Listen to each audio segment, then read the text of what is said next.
Antes de começar o vídeo, peço que deixe o like e se inscreva no canal para não perder as continuações. Bora para o vídeo. O cara abre a boca. Dizem que já se passaram 3 dias. Ele olha para a cama e comenta que ainda não consegue acreditar e que está ferrado. Observa a imensa mansão em que está. Dizem que ele está vivendo um verdadeiro romance e que esse tipo de fenômeno normalmente é chamado de obsessão. Ele se lembra de um site de romances, onde aparecem os gêneros, faixas etárias e os mais lidos da semana. Ele pensa que parece estar no mundo de uma novela coreana. Um cara de cabelo loiro e olhos azuis está sentado em choque. Dizem que ele está ali agora e nunca imaginou que isso aconteceria com ele. O sol brilha forte sobre a mansão. O rapaz pisa no chão. Ele leva as mãos aos olhos azuis, comentando sobre sua aparência. Segura o próprio tronco e diz que a barriga está saliente. Ele se olha no espelho, enquanto uma janela do sistema aparece na frente dele, dizendo que ele não entende nada. Ele observa a janela com os dados gerais. Diz que aquelas letras não somem da visão, mesmo esfregando os olhos. E dizem que o nome dele é Larson, que ele não tem habilidades e nenhum atributo de combate. Ele diz que está quase enlouquecendo e pelo menos 9 anos depois, ainda se lembra da multidão reunida em frente às casas, enquanto o céu ficava vermelho, e de como ele foi acorrentado à guilhotina. Dizem que foi morto pelo próprio irmão, disfarçado de acidente. Larson dorme. Falam que é evidente. No primeiro dia, ele abre os olhos assustado, salta da cama. A governanta fica surpresa e diz que ele dormiu demais, que precisa levantar. Ela se desculpa enquanto ele a encara surpreso e nota a governanta ruiva. Ela se ajoelha, tremendo, e diz que pecou e pede perdão. Larson sai da cama e a observa confuso, se perguntando quem é ela. Ele a encara, com sardas e olhos violetas, e pensa que definitivamente ela não é da Coreia, parece uma estrangeira, do Ocidente. Coça a nuca, sorrindo, e pergunta onde está. Ela começa a pedir desculpas, batendo a testa no chão. Dizem que ela não sabia que ele precisava acordar cedo naquele dia, por isso não o acordou, e continua se desculpando, dizendo que é burro. Larson observa aquilo sem entender nada. Ele se aproxima e pergunta se ela está bem. Ela se assusta, chorando, olha aquela mansão enorme e grita para que ele não a machuque, com a testa sangrando e a boca entreaberta. Larson se aproxima e, ao vê-la assim, se espanta, pensando que ela simplesmente desmaiou. Ele a observa e pensa no que aconteceu no primeiro dia, e sinceramente, foi uma completa decepção. Larson senta na cama e encara a janela do sistema, pensativo. No segundo dia, ele olha os dados novamente e comenta que seu nome agora é Larson. Diferente do que tinha na vida anterior, ele vê uma pessoa entrando. Dizem que naquele dia, ele conheceu outro garoto. Era bem pequeno, de cabelo escuro e roupas pretas, carregando um livro e fazendo uma reverência. Dizem que o nome dele é Confúcio, e ele segue ordens e anota tudo o que acontece. Larson, surpreso, pergunta se pode ver os registros. Confúcio responde que sim, e que vai trazer mais tarde, e pede desculpas. Confúcio se senta à mesa e começa a escrever no livro, enquanto Larson se aproxima e observa. Ele repara no jeito que Confúcio escreve, pensando que aquele diário parece familiar. Depois disso, Larson sai da casa e nota várias empregadas o observando. Dizem que todos ali o chamam de o herdeiro do meio, e cada movimento dele é registrado. Confúcio observa Larson enquanto continua dizendo que quase sempre alguém toma nota, mas os registros mudam, e que isso é um dia comum, que se repetirá até o 14º dia. Confúcio se vira, vê Larson de repente, e se assusta tanto que derruba o livro com tinta, gritando, "Meu Deus!" A tinta se espalha pelo livro, enquanto Confúcio desvia o olhar, dizendo que sente muito, e vai limpar tudo. Larson começa a balançar a perna, confuso com o que está acontecendo. Ele olha para o apavorado Confúcio e pensa que seu corpo se move sozinho, e que só de ver aquele rosto assustado, teve vontade de bater nele. Larson então dá um chute no rosto de Confúcio. O garoto recua, tentando se proteger com as mãos. Larson pensa que é como se houvesse algum tipo de magia naquele rosto que o fazia querer agredi-lo. Ele se senta na cama e diz que, a partir do segundo dia, algumas memórias começaram a voltar. Com as mãos no rosto, ele comenta assustado que quando tinha 4 anos, bateu em Confúcio com um bastão de brinquedo, enquanto ele tentava fugir. E que, chorando, Confúcio olhava para ele quando levou um chute que o fez sangrar. Aos 5 anos, Larson descobriu o motivo de seu nascimento. Ele olha com raiva para uma mulher e diz que ela era mesmo sua mãe. Enquanto um dos membros da família tomava café sentado numa cadeira, uma empregada limpava o chão dizendo que Larson era filho do reitor da Universidade da Califórnia e de uma das empregadas, a Soso. Larson levanta o olhar e diz que sempre teve medo do reitor. Ele se aproxima de Soso e diz que ela sempre foi foi sua serva, mandando que o entretenha porque está entediado. Ele olha ao redor, passa a mão no cabelo, envergonhado, pensando que agora essas memórias são dele. E ele se lembra, enquanto se afastava dela, que naquela época tinha apenas 7 anos, e estava longe de ser um herói. Além disso, as lembranças começaram a voltar aos poucos. Ele se lembra de ter batido em todas as empregadas. Diz que nem quer listar todas. Afinal, correu atrás de uma delas com um bastão e chutou um dos criados durante uma tempestade, aos 7 anos. Aos 8, aconteceu o tão esperado rito de passagem, e ele bateu em uma garota de cabelo rosa. Larson segura um bastão e acerta a garota, dizendo que derrotou o Goblin e perguntando se ela realmente vai resistir. O chão ficou coberto de sangue, e Larson diz que ultrapassou os limites e foi punido por isso, pois espancou a única filha do Duque. Ele se lembra de seu pai, vestindo um manto verde, pedindo perdão ao Duque, dizendo que o filho estava fora de si. Na época, Larson tinha 9 anos e vivia numa enorme propriedade. Como punição, foi exilado para um lugar afastado da cidade chamado Anexo de Maple. Dias depois, Larson quebra uma mesa com o bastão. Ele encara adiante furioso, mandando que traga um chocolate de verdo, pensando que realmente era um viciado em doces. Ele lembra de um personagem e tenta procurá-lo no computador, dizendo que o nome surgiu numa história curta escrita por ele mesmo. Ao buscar, percebe que era um anti-herói masculino, mas diz que com certeza não escreveu histórias tão sombrias para ele. Ele se lembra da cidade enorme e diz que esse não é o mundo que criou, é um mundo que ele não conhece. Larson olha pela janela e diz que, resumindo, essa história não bate com a realidade. E ele sorri, claramente envergonhado, dizendo que quase todas as memórias voltaram e que são simplesmente horríveis. No terceiro dia, Larson está sentado na cama, refletindo que é hora de admitir a verdade e tirar uma conclusão. Ele vai mudar o próprio destino. Aqui, ele está preocupado, olhando para baixo e pensando que aquilo não parece nem um sonho, nem a realidade, e que não adianta pensar demais sobre isso. Ele se lembra da vida passada, achando que virou um personagem do seu próprio romance, e olha para trás do monitor. Pensa que é o herói mais sem noção do conto curto Mestre da Espada. E claro, ele não tinha escrito quase nada sobre esse personagem, nem as habilidades, nem os poderes. Ou seja, um herói completamente puro, sem nada definido, e ele o imaginava como alguém inocente, luminoso, sem qualquer dom especial, já que era um personagem secundário que não exigia atenção. Ele lembra que esse herói, certa vez, bateu em uma parede, porque o próprio autor, ele mesmo, não sabia como desenvolver o personagem, então acabou só escrevendo o começo da formação de suas habilidades de luta. Havia até algumas anotações sobre seus poderes e trajetória, mas tudo ficou em rascunhos. Então, ele se recorda de um comentário deixado por um dos leitores, Top, perguntando: quem é esse tal de Larson? Larson lembra de quando mandou o personagem dele para a guilhotina, com uma multidão em volta, e pensava que uma mudança tão brusca na trama poderia desagradar os leitores. Afinal, esse personagem tinha vivido por 17 anos. Isso faz Larson começar a tremer. Lembrando de tudo isso, ele se senta na beira da cama, olhando para frente, e pensa que seu novo objetivo é sobreviver. Olha determinado, pensando que agora tem 9 anos, e ainda restam 8 até o momento em que será morto. Com o rosto sério, ele repete mentalmente que tem 8 anos para mudar o futuro. Larson volta a tremer. Lembra que tem mais um problema. Um homem de armadura, com cabelos pretos. Dizem que, se ele tentar mudar o futuro, inevitavelmente vai se chocar com o verdadeiro protagonista. Ele se lembra desse homem de cabelos negros e olhos vermelhos, chamado Cassian, tido como o verdadeiro herói da história. Lembra da luta entre Decatur e o protagonista, e de como a família de Decatur sempre foi inimiga dos heróis. Muito tempo atrás, Decatur matou o filho mais velho do armeiro Gargan, e tudo ficou envolto em mistério. O sangue se espalhava, rachaduras surgiam em todo lugar. Esse evento não foi explicado totalmente na época, mas capítulo após capítulo, a verdade ia se revelando. No fim, o conflito entre as famílias explodiu em uma guerra total. No enorme pátio do palácio, corpos jaziam por toda parte, enquanto o céu ardia em chamas. Esse evento ficou conhecido como a Guerra das Duas Espadas. E o protagonista venceu, sentado sobre uma pilha de cadáveres, segurando a bandeira de sua família. Larson comenta que, como o nome do romance é Os Tristes Mestres da Espada, era óbvio que a família triste venceria, e que os Mitten quase desapareceriam. Ele se levanta da cama, olha para frente e pensa: é isso, o final. E nesse momento, surge e desaparece um menu com texto, como se perguntasse o que ele deveria fazer. Ele se lembra do passado e de como era o criador daquele mundo. Mesmo que fosse um trabalho freelancer, ele não deu muita importância. Larson encara o horizonte. Dizem que é bom que ele seja o criador, pois agora pode fazer o que for necessário para o verdadeiro protagonista, Cassian. Ele olha para sua mão e pensa que já conhece o próprio futuro. Fecha o punho e afirma que enquanto ninguém souber disso, sua vida pode seguir tranquila, mas ele não aceita isso. Larson ergue a cabeça e diz que fará de tudo para se tornar alguém melhor do que foi antes. Vai até o banheiro, lembrando que o quarto em que vivia era menor do que aquele banheiro. Olha ao redor, refletindo que a vida vem e vai, e que esse luxo todo não combina com ele. Sendo o filho mais novo de uma família poderosa, Larson se anima com a ideia de que pode criar suas próprias habilidades de combate, já que não as descreveu antes. Pensa que o herói anterior pode não ter percebido, mas ele com certeza vai dar um jeito nisso. Olha para o próprio punho, imaginando que, se conseguir evoluir ao máximo, pode até entrar para a lista de gênios da cidade. Ele se pergunta se sua família é uma das 3 mais poderosas do mundo. Lembra da enorme igreja e do sangue da família Mitten correndo em suas veias. Agora, Larson junta as mãos e, olhando para baixo, diz que nasceu com a colher de prata na boca. Precisa pensar de forma positiva. Ele lembra da própria morte e comenta que não pode se deixar levar pelo jeito amargo do personagem. Antes de completar 17 anos, precisa reconquistar a confiança daqueles que deixaram de confiar nele ainda criança. Afinal, tem muito mais chance agora de ter uma vida melhor do que a que teve na Coreia. Larson olha ao redor e diz que tudo depende só dele e que tem 8 anos para mudar. De repente, algo chama sua atenção. Ele vê uma janela do sistema com letras diferentes. A janela informa que Larson ativou a vontade. Ele se espanta, tentando entender do que se trata. Olha para a tela e reconhece. É a habilidade do protagonista da novela. Larson observa a notificação do sistema, dizendo que a habilidade vontade foi ativada, e se pergunta por que isso teria acontecido com ele. A janela confirma. O personagem Larson ativou vontade. Larson se surpreende novamente. Essa é a habilidade principal do protagonista de Mestre da Espada. Sentado na cama, ele encara a tela. Dizem que essa mensagem apareceu como resultado da vontade. Ele leva a mão ao queixo, tentando entender por que precisaria disso, já que não é o protagonista. Mas olhando para a janela, pensa que agora isso não importa mais. Talvez só de estar ali, ele já tenha mudado o rumo da história. Ele se lembra do protagonista da história pulando sobre vários goblins, usando essa mesma habilidade. Ele cerra os dentes, encarando os goblins de olhos vermelhos brilhantes. Mestre da Espada é um romance de fantasia, e o protagonista é um espadachim. Ele se lembra de como o protagonista atacava os goblins. Resumindo, o personagem principal é uma semente tão poderosa que pode destruir um continente inteiro. Imagina o protagonista rachando um pedaço gigantesco da Terra e se pergunta, isso é só um continente mesmo? E não, esse herói tem poder para destruir até o universo. O problema é que os Mitten sabiam de tudo isso. Larson abaixa os olhos, surpreso, e sente que esse som que escuta agora é diferente de tudo o que já viu. Um círculo mágico aparece, e ele pensa que essa habilidade está estudando seu corpo. Observa o círculo, surpreso, sem saber se é realmente um anel ou só uma ilusão. Imagina esse círculo envolvendo seu coração, e lembra que esse círculo é a concentração de energia em forma de anel, peça central na utilização da magia. Ele se lembra de um sábio estudando isso. Dizem que, pelas regras do mundo, só se consegue um desses círculos com treino intenso e contínuo. É o mais alto nível da magia, que exige tempo e paciência. Larson lembra de quando estava sentado como Confúcio, comendo um chocolate e pensava, não tem como um idiota conseguir dominar essa técnica. E pelo que ele se lembra, o personagem nunca nem treinou para isso. De repente, Larson ouve alguém batendo na porta. Pensa que a história está mudando e acha que é Eira batendo. Ela pergunta do outro lado se pode entrar por 1 minuto. E ele permite. Ela põe as mãos no chão e Larson observa tudo. Surpreso, ele observa uma das criadas ajoelhada à sua frente. Ela tem olhos verdes e cabelos prateados. E se lembra de quando colocou o pé sobre a cabeça dela e disse que antes de encará-lo, ela precisava estar de joelhos. Larson a encara, surpreso, achando aquilo insano. Ele pensa em como havia estabelecido regras tão absurdas e a observa tentando entender o que está acontecendo. Um pânico começa a crescer dentro dele. De repente, uma janela do sistema aparece diante de seus olhos. Ele tenta entender o que é aquilo. A janela revela que ela é um tipo de assassina, com habilidades ocultas. Ele se pergunta, que tipo de assassina? Ela o encara, séria, e Larson só consegue pensar que não entende nada do que está acontecendo. Nada daquilo lhe parece familiar. Ele se lembra da guerra contra os dragões, descrita no romance do Mestre das Espadas. Lembra que cada habitante desse mundo tinha um atributo próprio. Recorda dos cavaleiros, alguns a pé, outros de túnica e montados em cavalos. Diz que essas guerras foram brutais, e até mesmo assassinos lutavam ao lado deles. Então imagina que as pessoas ao seu redor também podem ser assassinas. Aparentemente inofensiva, a moça pode esconder intenções mortais. Há sangue no chão, um lembrete de que aqui se luta por poder. Larson a encara assustado, pensando que este é um mundo insano, onde a força dita tudo. Mesmo alguém nascido em berço de ouro pode morrer. Ele entra em pânico e tenta sorrir ao mesmo tempo, tentando manter a calma e disfarçar o medo. Enquanto treme, a criada o observa com surpresa, e ele só pensa, ela é uma assassina. Se demonstrar medo, está morto. Então lembra de quando a puxou pela orelha e cortou seu rosto. Ela chorava. Discutem sobre o que fazer com ela agora. Ela não é um personagem virtual, é real. Enquanto encara a janela do sistema, ele percebe. O tremor dela não é fingimento. Ele pensa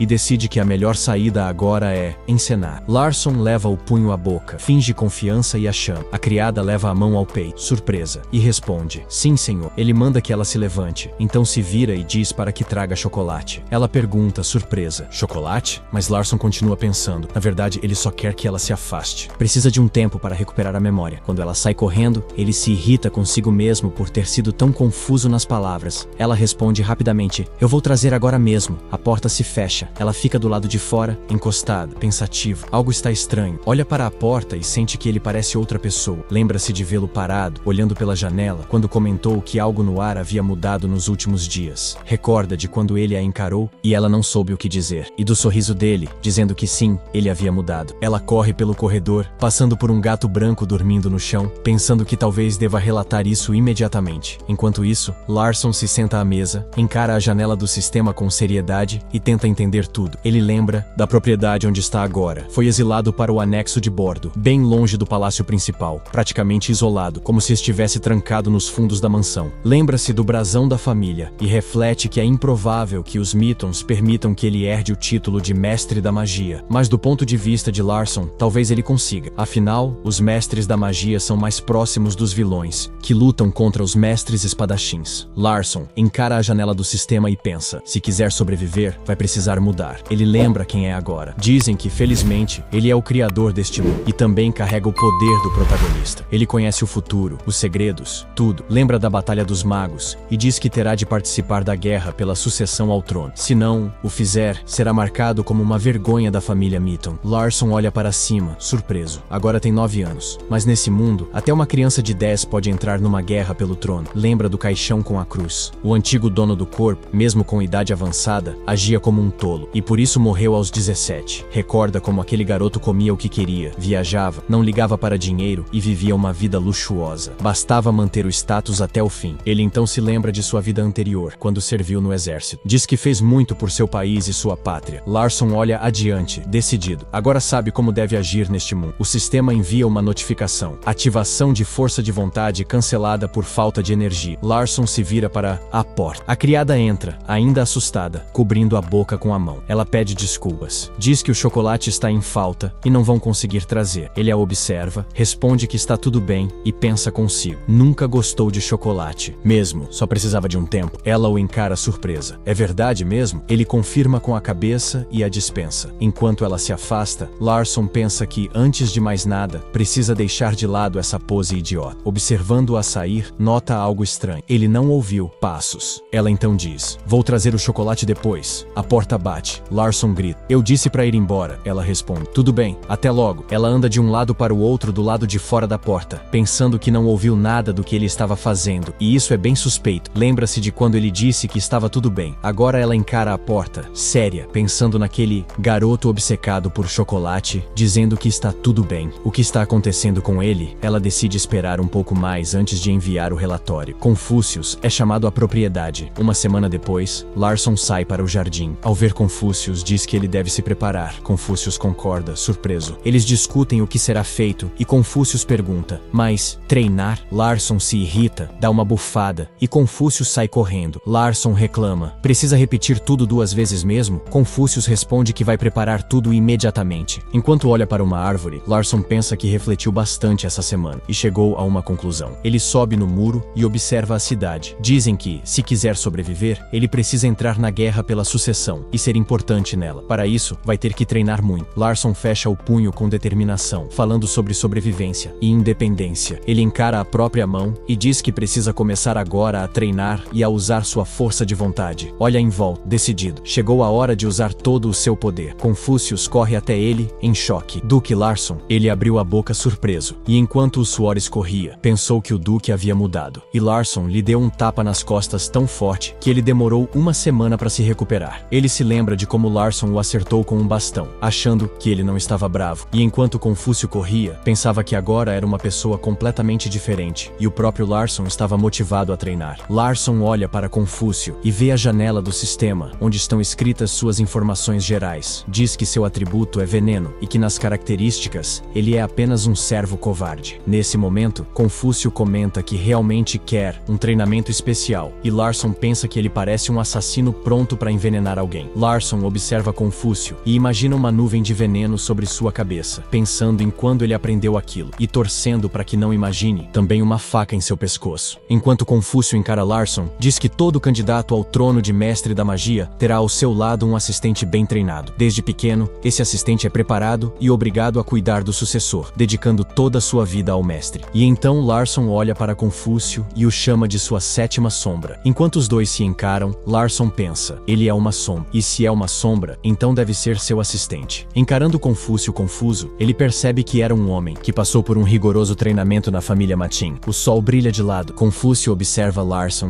e pensa em como vai realmente treinar, e o quão grato está por esse dia finalmente ter chegado. Confúcio continua olhando para ele, intrigado, tentando entender por que de repente decidiu isso. Ao observar as costas de Larson, pensa que é porque ele é o sétimo filho e não sabe absolutamente nada sobre artes marciais. Ele se lembra de Larson rodeado por criadas, e que às vezes dói ver como todos o desprezam por suas atitudes grosseiras. Confúcio ergue a cabeça e pensa que não há mais nada a fazer. Ele encara as costas de Larson e os dois estão parados diante de um enorme prédio moderno. Larson comenta que é um prédio de tecnologia avançada num mundo de fantasia, claramente construído recentemente. Ele vê a janela do sistema que mostra ponto de treinamento Nomotum e comenta que é tudo muito prático. Alguém sai pela porta e Larson explica que sempre há um responsável por cada sala de treino. Um homem de túnica preta e óculos sorri, dizendo que o sétimo ar realmente apareceu. O sujeito se apresenta como Noah, o responsável por acompanhar os relatórios. Ele faz uma reverência a Larson enquanto passa, elogiando, e Noah diz que é uma honra trabalhar com ele. Mas Noah fica furioso por dentro, lembrando que esse foi o primeiro garoto a jogar água nele enquanto ele fazia uma reverência. E se pergunta se Larson ainda se lembra disso. Eles observam o prédio por dentro. Larson encara Noah e se pergunta por que sente tanta insegurança diante dele, já que claramente é mais habilidoso e afinal é o gerente do local. Larson fecha os olhos, convencido de que precisa mostrar serviço com suas habilidades, e diz a Noah que vai treinar ali hoje. Pergunta se ele se incomoda. Noah, surpreso, olha para Larson e diz que o treino é realmente sério. Larson confirma e pede sugestões de treino para alguém da sua idade. Perguntam quantos anos ele tem e Larson responde 9. Noah fica furioso, olhando fixamente para Larson. Ele se lembra exatamente. Passaram-se 396 dias, 8 horas e 32 minutos desde que levou um tapa dele. Ele ergue os olhos pensando, se quer treinar, vai receber um plano. E então a hora dele vai chegar, e ninguém nunca saberá. Com os olhos brilhando, Noah tem uma ideia. Sorri para Larson e comenta que o sexto sucessor foi excelente, ao derrotar um monstro cogumelo quando tinha 9 anos. Larson pergunta o que é esse monstro cogumelo, e então se lembra, o cogumelo branco. Ele se recorda bem, tinha cerca de 50 centímetros, era basicamente um cogumelo gigante que pulava bem alto, e era um monstro de nível bem baixo. Larson encara Noah, que faz uma reverência e confirma que está tudo certo. Ele aceita o desafio, então dizem que ótimo, tudo será preparado. Noah sorri, corado, e menciona a floresta dos cogumelos.